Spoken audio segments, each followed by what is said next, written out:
Hey everyone, welcome in CLAT point and let's start today's the Hindu news discussion जो कि CLAT AILET CLAT PG and AILET DULLB and other law entrance test आप देंगे आप लोगों के लिए important हो सकता है। शुरू करते हैं हमारे आज के सेशन को। उससे पहले अगर आप CLAT CLAT PG CLAT UG AILET DULLB and AILET इनमें से किसी भी एग्ज़ाम की तैयारी करना चाहते हैं तो आप डिस्क्रिप्शन से हमारी एप्लीकेशन चेक कर सकते हैं। क्लैट 2023 के लिए यूजी एंड पीजी दोनों के ही क्रैश कोर्स हमारे चल रहे हैं। नया बैच जो है और आखिरी बैच जो है वो कल से स्टार्ट होने वाला है, तो आप में से जिनको भी इनरोल करना है वो कर सकते हैं। इसके अलावा आप मॉक टेस्ट भी इन एग्ज़ाम्स के हमसे ले सकते हैं। डिस्क्रिप्शन से एप्लीकेशन डाउनलोड करिए, जो भी कोर्स है सबका डेमो वहाँ पे अवेलेबल है। प्लस आपको हमारी जो पर्सनल मेंटरशिप है इन कोर्स के साथ मिलेगी एंड हमारी कॉन्टैक्ट नंबर भी टीम का डला हुआ है, तो आप डिटेल इन्फॉर्मेशन के लिए उनसे कॉन्टैक्ट कर सकते हैं। अब देखिए, एक बहुत इंपॉर्टेंट आर्टिकल जो है हम डिस्कस करने जा रहे हैं। ज़्यादा कुछ ऐसा नहीं है कि बहुत लंबा है, लेंदी है, बट हाँ यहाँ पे काफ़ी सारे पॉइंट्स एंड फिगर्स हैं जो हमको हमारे दिमाग में रखने हैं, जो एग्ज़ाम के पर्सपेक्टिव से हमारे लिए इंपॉर्टेंट हो सकते हैं। पहला देखो, यहाँ पे जो न्यूज़ थी वो थी कि the C295 and India's aircraft industry. ये कल एक एडिटोरियल भी आया था द हिंदू में, लेकिन कल मैंने वो डिस्कस नहीं किया था क्योंकि मेरे को था कि इसमें कुछ फैक्ट्स फिगर्स क्या क्या एग्जाम में बनेंगे वो इकट्ठा करके फिर आपके साथ शेयर करूंगा, तो आज इसीलिए हम इसको डिस्कस कर रहे हैं। देखो अभी हुआ क्या है, वडोदरा के अंदर, हमारे देश के वडोदरा के अंदर प्राइम मिनिस्टर मोदी जी ने C295 transport aircraft manufacturing facility जो है उसका अभी फाउंडेशन स्टोन रखा था।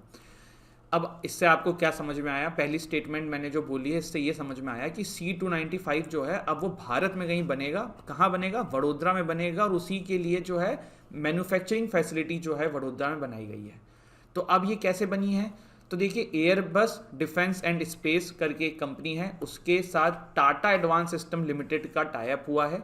Airbus defence and space and Tata advance system limited TSL, इनके बीच में टाई अप हुआ है और इसके थ्रू ये मैन्युफैक्चरिंग स्टार्ट होगी।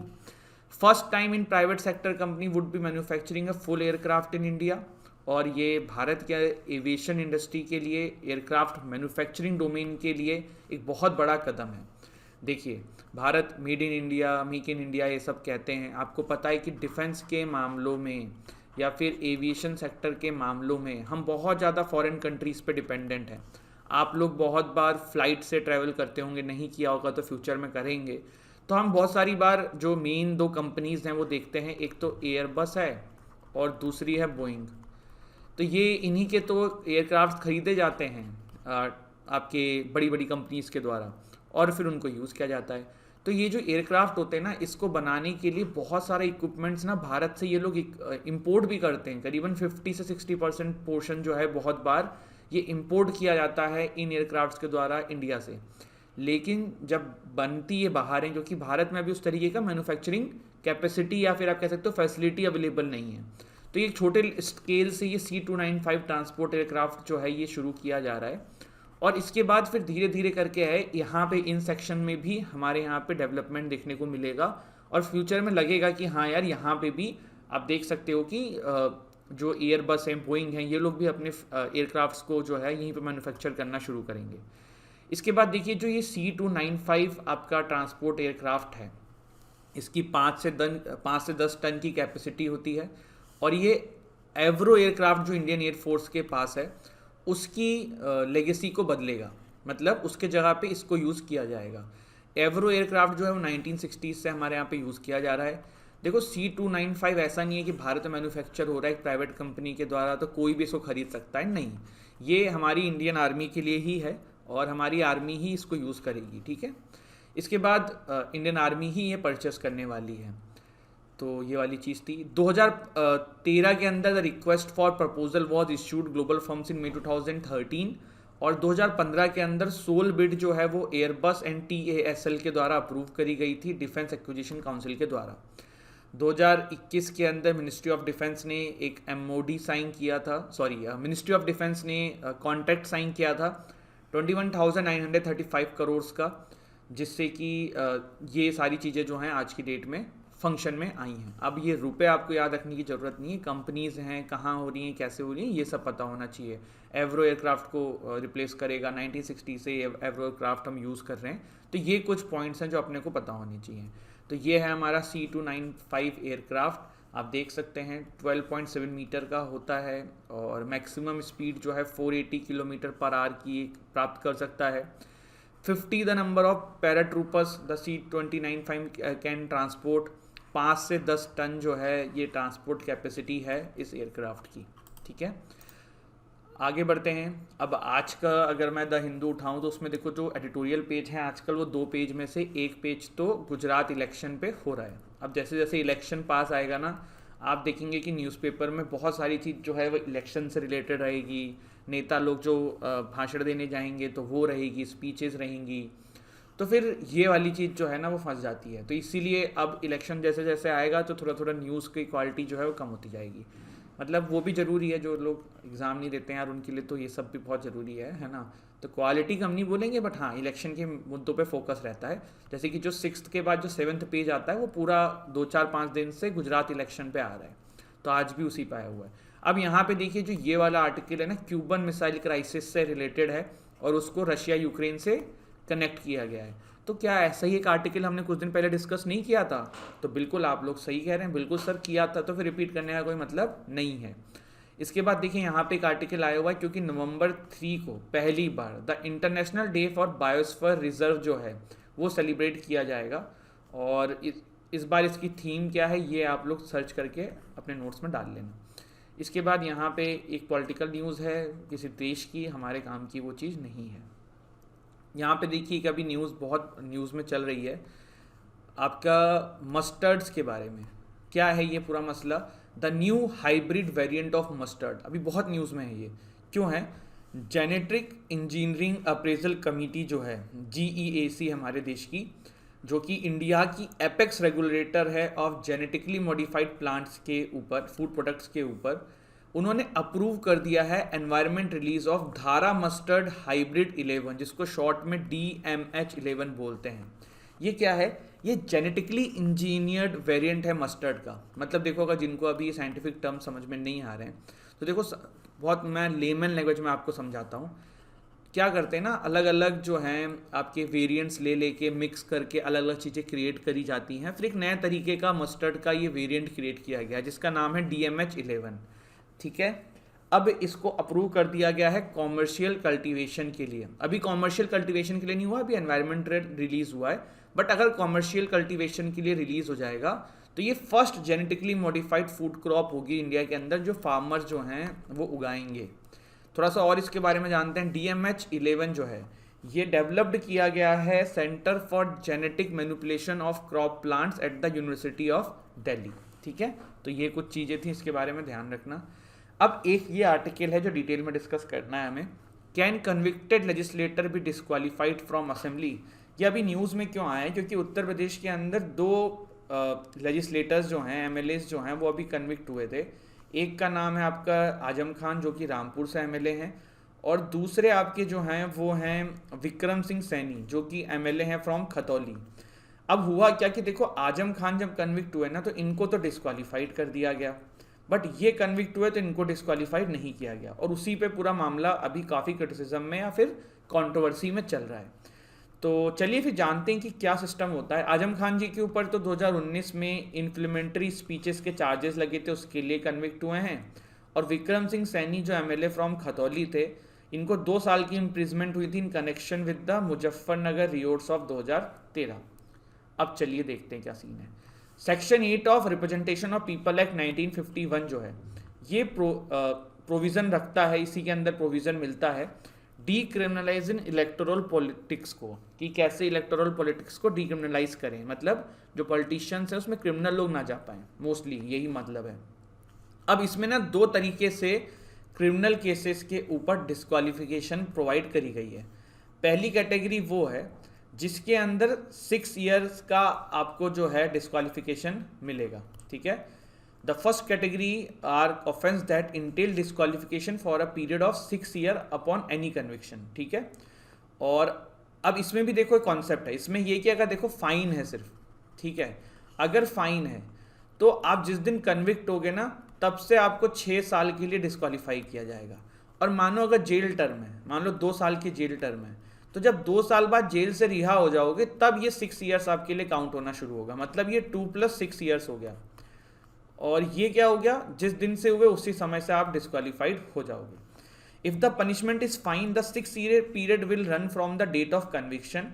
But if there is a prison sentence, the disqualification will begin on the date of conviction and will continue up to the completion of 6 years after the date of release from jail. फिर से मैं repeat करता हूँ. Disqualification will begin on the date of conviction. ठीक है, disqualification जो है वो कन्विक्शन के दिन से ही चालू हो जाएगी, बट कंटिन्यू कब तक रहेगी, completion of 6 years after the date of release from jail. ठीक है, तो ये दोनों में डिफरेंस है. आई होप ये चीज क्लियर हुई होगी. मैं एक बार और पढ़ देता हूँ. If the punishment is fine, the 6-year period will run from the date of conviction. But if there is a prison sentence, the disqualification will begin on the date of conviction and will continue up to the completion of 6 years after the release from jail. यहाँ पे मैंने आपको समझा दिया है concept. 6 years और 2 + 6 years. 2 का example इसलिए दिया है क्योंकि मान लो 2 साल की सजा हुई हो. मेजर आईपीसी के ऑफेंसेस क्या हैं इसके लिए, तो देखिए किस किस चीज़ को जो करने से आपको डिस्क्वालिफिकेशन मिल सकती है. तो सेक्शन 153A जो है आईपीसी का, वो कहता है कि enmity between the groups create करना, किसी के वर्शिप, प्लेस ऑफ वर्शिप पे कुछ उल्टी सीधी हरकत कर देना, ब्राइबरी करना इलेक्शंस के अंदर, protection of civil rights act, custom act, unlawful activities act, ये सब आपके ऊपर कहीं लग गया. Prevention of sati, corruption, terrorism, national flag, national anthem का आपने अपमान किया, अगर ये सब कहीं चार्जेस लग गए, तो ये सारी चीज़ें जो हैं वो आपको जो हैं इस तरीके की चीज़ों में डिस्क्वालीफाइड करा सकती है. Under Section 8 Subclause 4 of RPA, legislator could avoid immediate disqualification until 2013.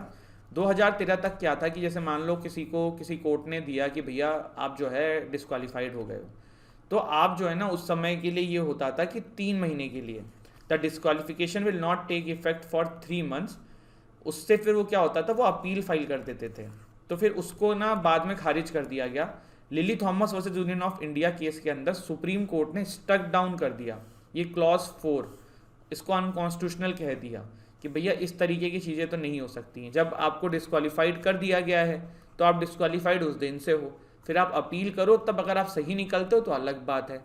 अब यहाँ पे इसके अगेंस्ट में क्या है, तो ऑफकोर्स सुप्रीम कोर्ट के पावर है, वो स्टे लगा सकती है.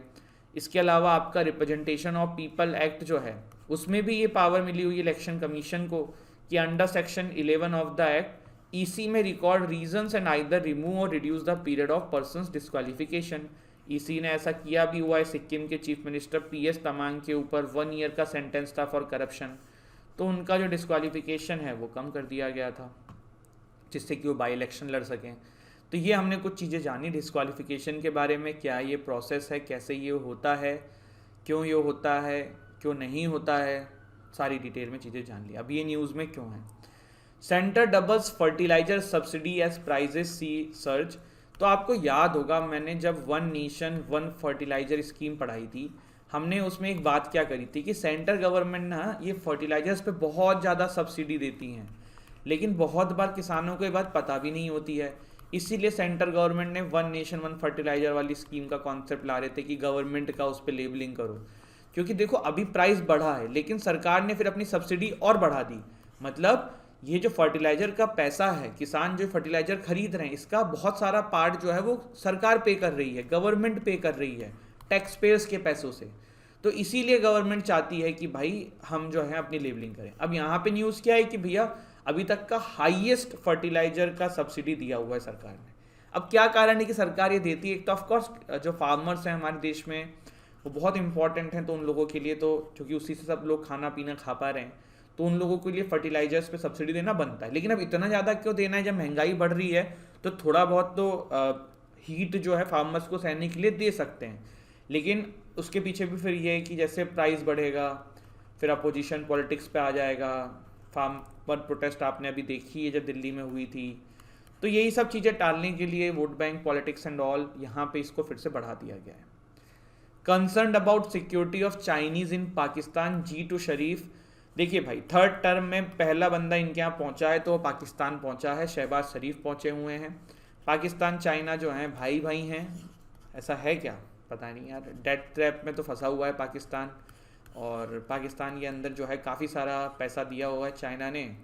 अब पाकिस्तान जो है वो आप कह सकते हो कि काइंड ऑफ कठपुतली बन जाएगा कुछ दिन में चाइना की. तो यहाँ पे ये है कि भाई जी साहब ने बोला है कि पाकिस्तान के अंदर जो चाइनीज़ नेशनल्स हैं उनकी सिक्योरिटी के लिए हम कंसर्न हैं। ऐसे तो मुस्लिम लोगों के लिए काफ़ी आवाज़ उठाते हैं शहबाज शरीफ, लेकिन जो चाइना अपने देश के अंदर जिंगजांग रीजन के अंदर करता है उसके ऊपर कभी कोई कुछ नहीं बोलता है। ठीक है। In a U turn Sunak says he will attend COP 27 in Egypt. देखो भाई ये ना one of the most important topic है तुम्हारे एग्जाम के लिए। ये क्लैट यूजी वालों को मैं स्पेशली कह रहा हूँ क्योंकि ये अभी बहुत न्यूज़ में है और ये हमने डिटेल में अच्छे से एक सेशन में किया हुआ है।